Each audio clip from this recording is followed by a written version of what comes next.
In the volatile markets of sub-Saharan Africa, wealth is not built on luxury, it is built on the indispensable. Aliko Dangote did not build an empire by chasing trends, he built it by identifying the inelastic demand of a growing nation. This is the masterclass in industrial vertical integration. Most entrepreneurs focus on the buy-sell model, arbitrage.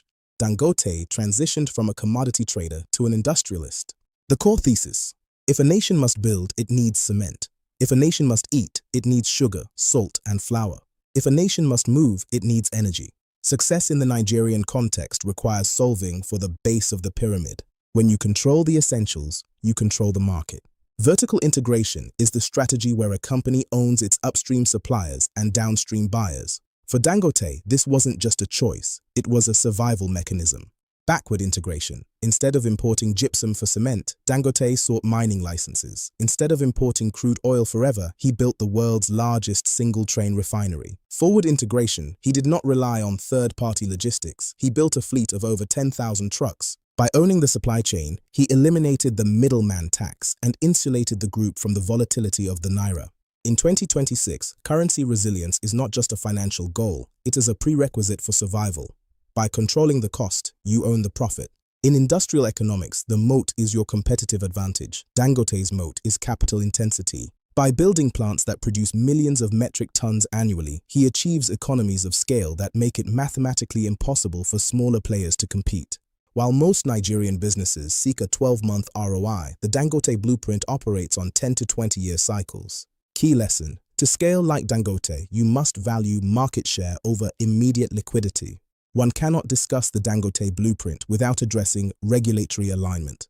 This is about aligning corporate goals with national interests.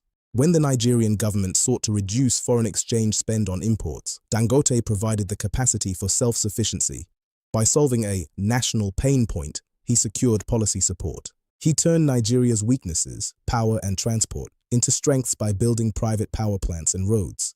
He didn't wait for the infrastructure, he became the infrastructure. Nigeria is a market defined by its sheer volume. To thrive here, you don't just sell a product, you solve a fundamental logistical or industrial deficit that the state has yet to address. Identify the inelastic. What service do Nigerians need regardless of the economy? Education, energy, fintech. If you run a school, do you own the curriculum and the platform, or are you renting them from a foreign entity? In the digital economy, your visibility is your opportunity. Build your digital footprint through proof of work and verifiable competency to become indispensable. Be the architect of your own career. The Dangote starve.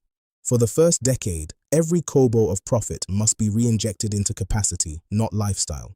Aliko Dangote's legacy is not a collection of factories, it is a proof of concept. It proves that in an emerging market, the greatest risk is not thinking too big, but staying too small to survive. The blueprint is clear.